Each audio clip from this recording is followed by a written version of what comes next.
அனைவருக்கும் வணக்கம். அரசு அதிகாரிகளை உருவாக்கும் நோக்கில் உங்கள் எம்பர்ஸ். ஸோ நம்ம பாக்ஸ் கட்டன்ஸ் எல்லாமே பார்த்துட்டு இருக்கோம். ஸோ இதுக்கு முன்னாடி வரைக்கும் 10th சோஷியல் சயின்ஸ்ல எக்கனாமிக்ஸ்ல ஃபர்ஸ்ட் லெசன் வரைக்கும் பார்த்திருக்கோம். இப்போ செகண்ட் லெசன்ல இருந்து பார்க்கலாம். ஓகேங்களா? ஸோ செகண்ட் லெசன் என்ன அப்படின்னு சொல்லி பார்த்தோம்னா உலகமயமாதல் மற்றும் வர்த்தகம். ஸோ குளோபலைசேஷனும் ட்ரேடிங்கும் என்ன அப்படிங்கிறத பத்தி சொல்லியிருக்காங்க. ஸோ உலகமயமாக்கலுடைய வரலாறு. ஸோ இந்த இதுல என்னென்ன பாக்ஸ் கண்டென்ட்ஸ் இருக்கு அப்படிங்கிறத பார்க்கலாம். ஸோ இதுல வரலாறு அப்படிங்கிறது என்னன்னா, ஃபர்ஸ்ட் தொன்மையான உலகமயமாக்கல் இருந்தது, அதுக்கப்புறமா இடைப்பட்ட உலகமயமாக்கல் இருந்தது, அதுக்கப்புறமா நவீன உலகமயமாக்கல் அப்படிங்கக்கூடிய கேட்டகரைசேஷன் வர ஆரம்பிச்சது. ஸோ இப்படி பார்க்கும்போது ட்ரேடிங் அப்படிங்கிறது முதல்ல மார்க்கோ போலோ காலத்துல, அதாவது யூரோப்ல இருந்து வந்து நம்ம கிட்ட இருந்து மிளகுக்காக ட்ரேட் பண்றதுக்காக வர்த்தகம் செய்யறதுக்காக தான் வந்து அவங்க இந்தியாவுக்குள்ளேயே வர ஆரம்பிக்கிறாங்க. அதுக்கப்புறமா வந்து பாத்தீங்க அப்படின்னா இங்கே ட்ரேட் சென்டர் அமைக்கிறாங்க. அதுக்கப்புறம் அவங்க நம்மள ரூல் பண்ண ஆரம்பிக்கிறாங்க. ஸோ எல்லாத்தையும் தாண்டி நம்ம இண்டிபெண்டன்ஸ் வாங்கி நம்மளுக்கான ட்ரேடிங்கை திருப்பி செட் பண்றதுக்காக ஃபாரின் பாலிசி அப்படின்னு சொல்லி ஒன்று கொண்டு வந்து, ஸோ அது மட்டும் இல்லாம 1981 எல்பிஜிஸ் எல்லாமே கொண்டு வர ஆரம்பிக்கிறோம். இது எல்லாமே வரதான் வந்து இந்த ட்ரேடிங்குள்ள வருது. ஓகேங்களா? ஸோ குளோபலைசேஷன் எப்படி இருக்கு, ஸோ அதுல இருக்கக்கூடிய ட்ரேடிங் என்ன அப்படிங்கறத நம்ம இந்த லெசன்ஸ்ல பார்க்கலாம். ஓகேங்களா? ஸோ இதுதான் முதல்ல எதுக்காக நம்ம இந்தியாவுக்குள்ள வராங்க அப்படின்னு சொல்லி பார்த்தோம்னா எல்லாமே வந்து ட்ரேடிங்காக மட்டும்தான் வந்தாங்க. அப்படி உள்ள ஊடுருவி தான் வந்து நம்மள ரூல் பண்ண ஆரம்பிச்சாங்க. ஓகேங்களா? ஸோ இதுல என்னென்ன பாக்ஸ் கண்டென்ட்ஸ் கொடுத்துருக்காங்கன்னா, ஸோ இப்படிதான் யார் யார் எந்தெந்த டைம்ல வந்தாங்க அப்படின்னு கூட ஹிஸ்டரி கண்டென்ட்ஸ் எல்லாம் இதுல இருக்கும். ஓகேங்களா? So next one. ஸோ அதுக்கப்புறமா எம்என்சிஸ் வருது. ஸோ எம்என்சிஸ் மூலமா என்ன பண்றாங்க அப்படின்னா, ஒரு மல்டிநேஷனல் கார்பரேஷன் உள்ளுக்குள்ள வருது. எதுக்காக அப்படின்னா நம்மளுக்கு வேலை வாய்ப்பையும் வழங்கி அவங்களுக்கான ஒரு வாழ்வாதாரத்தையும் அவங்க உருவாக்கிக்கிறாங்க. ஸோ இதுதான் வந்து குளோபலைசேஷனா உள்ள வருது. ஸோ நம்ம இடத்துல நம்மளுடைய நம்ம வந்து அவங்களுக்கான லேண்ட் கொடுத்துறோம், நம்ம அதுக்கான இன்ஃப்ராஸ்ட்ரக்சர்ஸ் எல்லாமே நம்மளுடைய எம்ப்ளாயிஸ் வந்து உள்ள போய் ஒர்க் பண்றாங்க. ஆனா ப்ராஃபிட் ரேஷியோ அப்படிங்கறது அவங்களுக்கு வெறும் ஷேர் மட்டும் நம்ம சாப்பிடும்போது திருப்பியும் அதுதான் வந்து குளோபலைசேஷன் வரக்கூடிய ட்ரேடிங்ஸ். ஓகேங்களா? ஸோ அந்த மாதிரி என்னென்ன எம்என்சிஸ் இருக்கு இங்க அப்படிங்கறத இந்த பாக்ஸ் கொடுத்திருக்காங்க. ஓகேங்களா? சோ வெளிநாட்டில் உள்ள இந்தியாவின் பன்னாட்டு நிறுவனங்கள் என்ன அப்படின்னா இதுக்குனே தனியா ஒரு ஹீரோ மோட்டோகார்ப் பண்ணிருக்கீங்களா? ஹீரோ மோட்டோகார்ப் வந்து உங்களுக்கு தலைமையிடம் எங்க இருக்கு அப்படின்னு சொல்லி பார்த்தோம்னா ஹெட் குவார்ட்டர்ஸ் டெல்லி. இந்த மாதிரி மோர் இன்ஃபர்மேட்டிவ் வீடியோஸ் நம்ம கண்டினியூஸா அப்லோட் பண்ணிட்டே இருக்கோம். இத பத்தின டீடைல்ஸ் தெரிஞ்சுக்கிறதுக்கு 2 வீலர்ஸ்ல இருந்து எல்லாமே டெலிகிராம் சேனல் ஃபாலோ பண்ணிக்கோங்க. ஒரு வாகன தொழிலகமா இருக்கு. சேனலை சப்ஸ்கிரைப் பண்ணிக்கோங்க. இது இயக்கும் நாடுகள் எது அப்படின்னு சொல்லி பார்த்தோம்னா கொலம்பியா, பங்களாதேஷ், ஆப்பிரிக்கா. சோ இது எல்லாம் தான் நிறுவனம் இயங்கக்கூடிய நாடுகள். ஓகேங்களா? Next one Bajaj. So Bajaj அப்படிங்கிறது ஹெட் குவார்ட்டர்ஸ் பூனால இருக்கு. ஸோ இதுவுமே வந்து வாகன தொழிலகமா தான் உள்ள வருது. நெக்ஸ்ட் ஒன் ஐக்கிய அரபு நாடுகள் பங்களாதேஷ்ல இருக்கு. ஸோ டிவிஎஸ் அப்படிங்கிறது சென்னை ஹெட் குவார்ட்டர்ஸா வச்சிருக்காங்க. ஸோ இதுவுமே வாகன தொழிலகம் தான். பிரேசில், சிலி, கொலம்பியா, மெக்சிகோ, பெரு. பாரத் ஸ்டேட் பேங்க், ஸோ இதோட ஹெட் குவார்ட்டர்ஸும் வந்து மும்பைல இருக்கு. அண்ட் இதோட தொழில் வகைகள் எதுக்கு அப்படின்னு சொல்லி பார்த்தோம்னா பேங்கிங், ஸோ வங்கி மூலியமா வருது. ஆஸ்திரேலியா, பங்களாதேஷ் அண்ட் பெல்ஜியம் இது எல்லாமே வந்து நிறுவனம் இயங்கும் நாடுகள். ஓகேங்களா? ஸோ பாரத் ஏர்டெல் அப்படிங்கிறது நியூ டெல்லியில வந்து ஹெட் குவார்ட்டர்ஸ் இருக்கு. இது எதுக்காக அப்படின்னா கம்யூனிகேஷன், டெலிகம்யூனிகேஷன் தான், தகவல் தொடர்பு சம்பந்தமான ஒரு தொழிலோட வகை. ஸோ தெற்கு ஆசியா, ஆப்பிரிக்கா இந்த இடங்கள் எல்லாமே வந்து இது நிறுவப்படுகிறது. ஓகேங்களா? ஸோ 2018 இந்தியாவோட மிகப்பெரிய பன்னாட்டு நிறுவனம் which is MNCs, top MNCs என்ன அப்படிங்கிறது 2028 பார்த்தோம்னா first one Sony Corporation. So Sony Corporation அப்படிங்கிறது நெட்டில் சம்பந்தமானது. ஓகேங்களா? அதே மாதிரி ஹவ்லெட் பக்கார்ட் அப்படின்னு சொல்லக்கூடிய ஹெச்பி. ஸோ இது எதுக்காக அப்படின்னா ப்ராக்டர் அண்ட் கேம்பிள். ஓகேங்களா? ஸோ இதுக்காக கொண்டு வரப்பட்டது. டாடா குழுமம், ஸோ டாடா குரூப்ஸ் அப்படிங்கிறது சிட்டி குரூப்ஸோடது. நெக்ஸ்ட் ஒன் மைக்ரோசாஃப்ட் நிறுவனம். இது எல்லாமே வந்து இருக்கக்கூடிய மொத்தமா நிறுவனங்கள் கொடுத்திருக்காங்க. ஹவ்லெட் பாக்டர் அண்ட் கேம்பிள், நெட்டில், சிட்டி குழுமம், மைக்ரோசாஃப்ட் கார்பரேஷன், பெப்சி நிறுவனம், ஐபிஎம், கோகோ கோலா நிறுவனம் இது எல்லாமே 2018 இருக்கக்கூடிய ஒரு டாப் எம்என்சிஸ் அப்படிங்கறத கொடுத்திருக்காங்க. சரிங்களா? ஸோ மொத்தமா 10 எம்என்சிஸ் கொடுத்திருக்காங்க.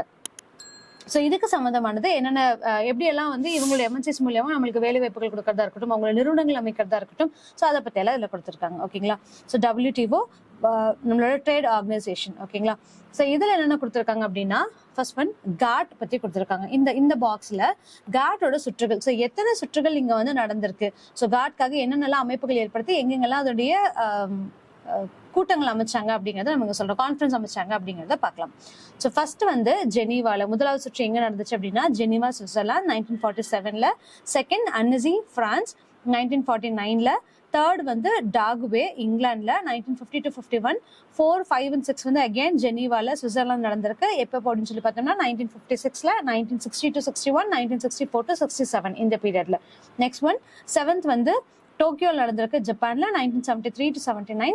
அண்ட் 1986-94 8th மற்றும் இறுதி சுற்று எங்க நடந்தது அப்படின்னா பாண்டியல் எஸ்டி அப்படிங்கக்கூடிய உருகுவே அப்படிங்கக்கூடிய இடத்துல நடந்தது. ஓகேங்களா? ஸோ இதை தான் வந்து உருகுவே சுற்று அப்படின்னு சொல்லி அழைக்கப்படுது. ஸோ இதுதான் வந்து கேட். அந்த கேட்டோட மல்டிநேஷனல்ல என்னென்ன கான்ஃபரன்சஸ் நடந்துச்சு, எங்கெங்க நடந்துச்சு அப்படிங்கிறதுக்கான விஷயங்கள் இங்க கொடுத்துருக்காங்க. ஓகேங்களா? இப்போ WTO பத்தி ஸோ WTO பத்தி என்ன இன்ஃபர்மேஷன்ஸ் இங்க கொடுத்துருக்காங்க அப்படிங்கிறத நம்ம பார்க்கலாம். ஓகேங்களா. ஸோ இதோட ஹெட் குவார்ட்டர்ஸ் எங்க இருக்கு அப்படின்னு சொல்லி பார்த்தோம்னா ஜெனீவா, சுவிட்சர்லாந்து இருக்கக்கூடிய ஜெனீவா அப்படிங்கிற இடத்துல இதோட ஹெட் குவார்ட்டர்ஸ் இருக்கு. இதோட நோக்கம் என்ன அப்படின்னு சொல்லி பார்த்தோம்னா வணிகத்தினை கட்டுப்படுத்துதல், அயல் நாட்டு வாணிபம். ஸோ அப்போ வேர்ல்ட் ட்ரேட் ஆர்கனைசேஷன் மூலியமா உலகத்தில் நடக்கக்கூடிய பொருளாதார கொள்கைகள் எல்லாமே இவங்க மூலியமா கட்டுப்படுத்தப்படுகிறது.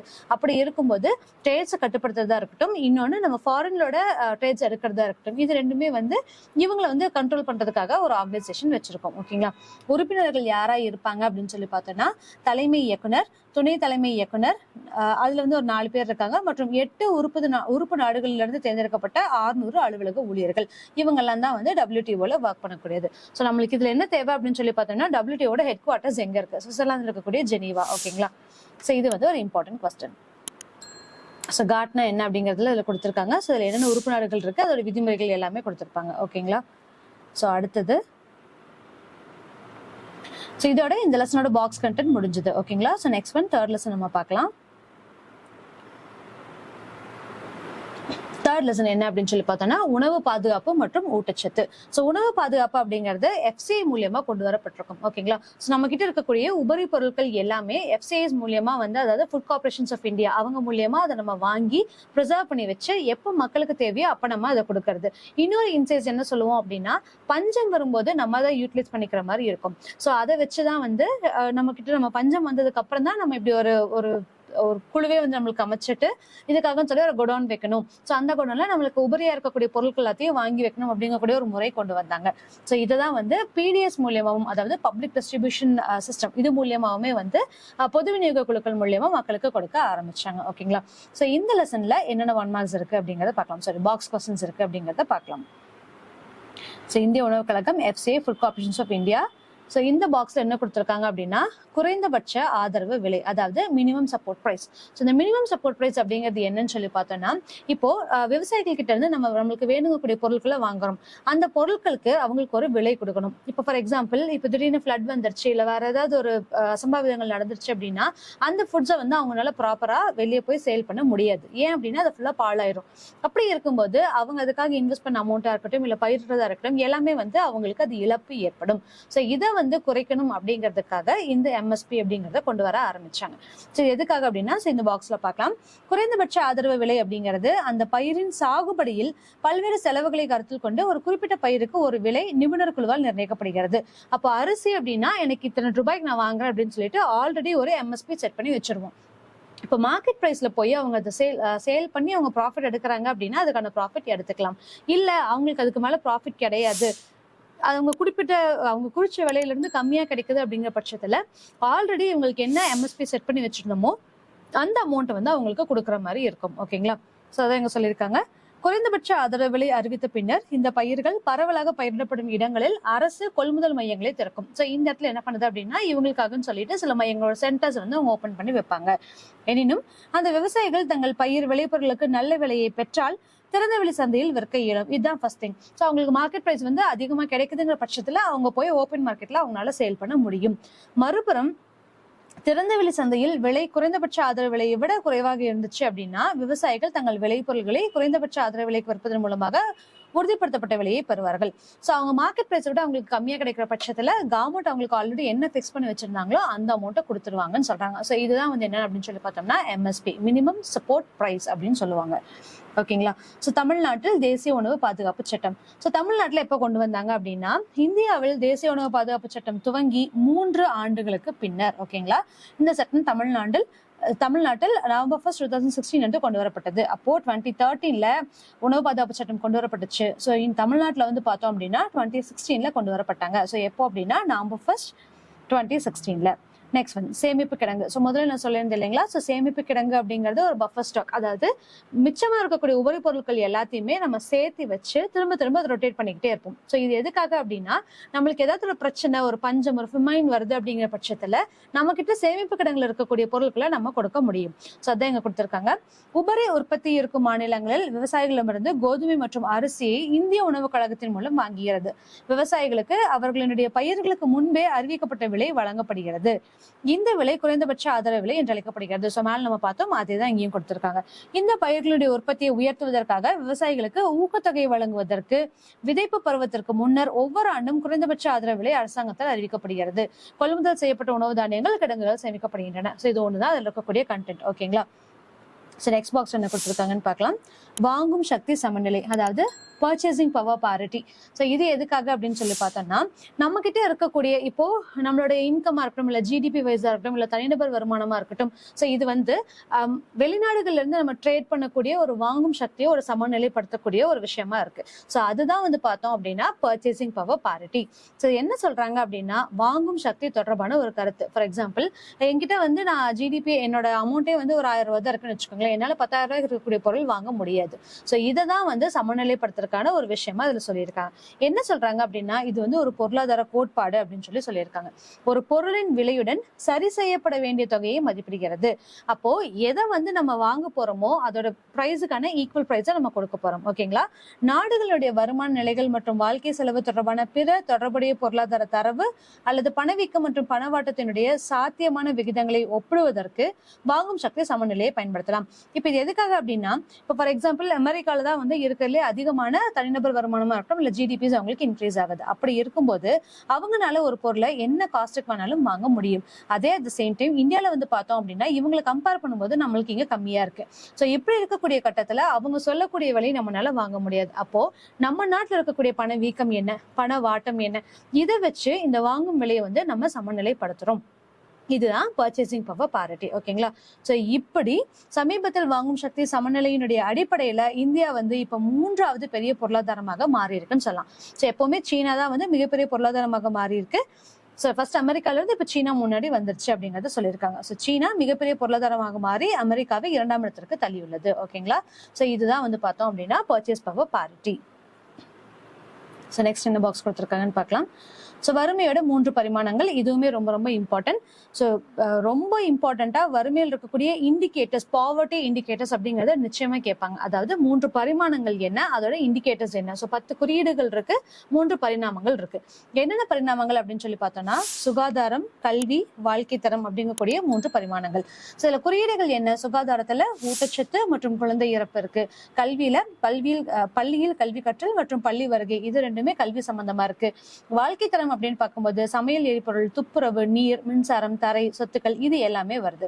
ஸோ இதுதான் ஒரு பாவர்ட்டி இண்டெக்ஸ் அப்படின்னு சொல்லி பார்த்தோம்னா, இண்டிகேட்டர்ஸ் அண்ட் இண்டெக்ஸ் அப்படின்னு சொல்லி பார்க்கும்போது 3 பரிணாமங்கள் இருக்கு, 10 குறியீடுகள் இருக்கு. ஓகேங்களா. தமிழ்நாட்டில் மிக அதிக மற்றும் குறைவான எம்பிஐ மாவட்டங்கள். ஸோ இது என்ன அப்படின்னு சொல்லி பார்த்தோம்னா, எம்பிஐ அப்படிங்கிறது மல்டி டைமென்ஷனல் பாவர்ட்டி இண்டெக்ஸ் அப்படின்னு சொல்லி நம்ம சொல்லுவோம். ஓகேங்களா. ஸோ அதுதான் இங்கேயும் கொடுத்துருக்காங்க, பல பரிமாண வறுமை குறியீடு. So multi dimensional poverty index. So இது எதுக்காக அப்படின்னு மீன் பண்றோம் அப்படின்னா, ஸோ இது எதுனால நமக்கு பாவர்ட்டிஸ் வருது அப்படிங்கிறதுக்கான இண்டிகேட்டர்ஸ் தான் அது. அப்படி பார்க்கும்போது முதல் 5 மாவட்டங்கள் அப்படின்னு சொல்லி பார்த்தோம்னா, காஞ்சிபுரம், சென்னை, கடலூர், கோயம்புத்தூர், நாகப்பட்டினம். ஸோ கடைசி 5 மாவட்டங்கள் அப்படின்னு சொல்லி பார்த்தோம்னா, தர்மபுரி, பெரம்பலூர், ராமநாதபுரம், விருதுநகர், அரியலூர். ஸோ இது வந்து இம்பார்ட்டன்டான விஷயம். எம்ஐபில எது வந்து அதிகமா மற்றும் குறைவான மாவட்டங்களா இருக்கு அப்படிங்கிறது. ஓகேங்களா.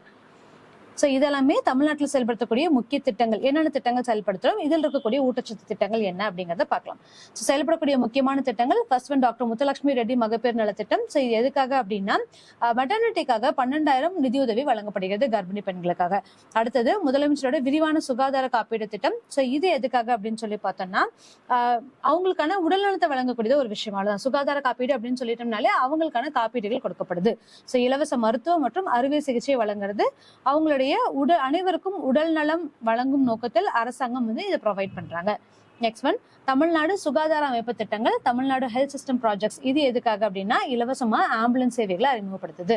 So 108 ambulance. நெக்ஸ்ட் ஒன், பள்ளி சுகாதார திட்டம். ஸோ இதுவும் எதுக்காக அப்படின்னா, government schools, government aided schools எல்லாத்தையுமே எல்லா மாணவர்களுக்குமே வந்து இந்த சுகாதார திட்டங்கள் வழங்கப்படுது. அவங்களுக்கான செக்அப்ஸா இருக்கட்டும், ஐ செக்அப்ஸ், இஎன்டிஸ், இது எல்லாமே செக் பண்றதுக்காக இந்த ஸ்கூல் ஹெல்த் ப்ரோக்ராம் கொடுக்குறாங்க. நெக்ஸ்ட் ஒன், தேசிய தொழுநோய் ஒழிப்பு திட்டம். So national leprosy eradication programme. இது எதுக்காக அப்படின்னா, இருக்கக்கூடிய தொழு நோயாளிகளை கண்டுபிடிச்சு அவங்களுக்கான சிகிச்சை வழங்குவதற்காக கொண்டு வரப்பட்டதா இது எல்லாமே. ஓகேங்களா.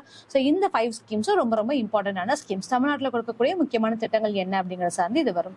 அதே மாதிரி இப்போ ஊட்டச்சத்து திட்டங்கள், தமிழ்நாட்டில் என்னென்ன ஊட்டச்சத்து திட்டங்கள் கொண்டு வரப்பட்டுச்சு அப்படின்னு பார்த்தோம்னா, ஃபர்ஸ்ட் புரட்சி தலைவர் எம்ஜிஆர் ஊட்டச்சத்து திட்டம். ஸோ அதுக்கு முன்னாடி நம்ம என்ன பண்ணோம் அப்படின்னா மத்திய உணவு திட்டம் அப்படிங்கறத கொண்டு வரப்பட்டுச்சு காமராஜர் பீரியட்ல. ஸோ அதுக்கப்புறமா அது ஊட்டச்சத்து திட்டம், சத்துணவு திட்டமா வந்து மாற ஆரம்பிச்சிருச்சு.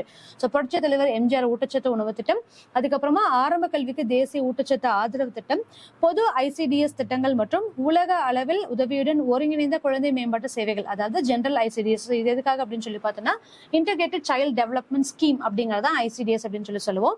ஸோ இது மூலமா வேர்ல்ட் பேங்க் தான் வந்து இவங்களுக்கு நம்ம சப்போர்ட் பண்ணிட்டு இருக்கு. ஸோ இது மூலமா குழந்தைங்களுக்கு தேவையான ஊட்டச்சத்துகள் நம்ம வழங்கிட்டு இருக்கோம். ஓகேங்களா, அதுதான் அங்க கொடுத்திருக்காங்க.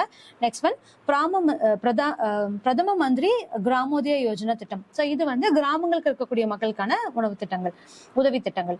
ஸோ நெக்ஸ்ட் ஒன் தமிழ்நாடு ஒருங்கிணைந்த ஊட்டச்சத்து திட்டம், அடுத்தது மதிய உணவு திட்டம். ஸோ இது எல்லாமே தமிழ்நாட்டில் கொடுக்கக்கூடிய ஊட்டச்சத்து திட்டங்களா இருக்கு. ஓகேங்களா, ஸோ இதோட தேர்ட் லெசனுடைய பாக்ஸ் கண்டென்ட் நம்ம முடிச்சிட்டோம். ஸோ நெக்ஸ்ட் அப்கமிங் வீடியோஸ்ல அடுத்த லெசன்ஸ் பார்க்கலாம்.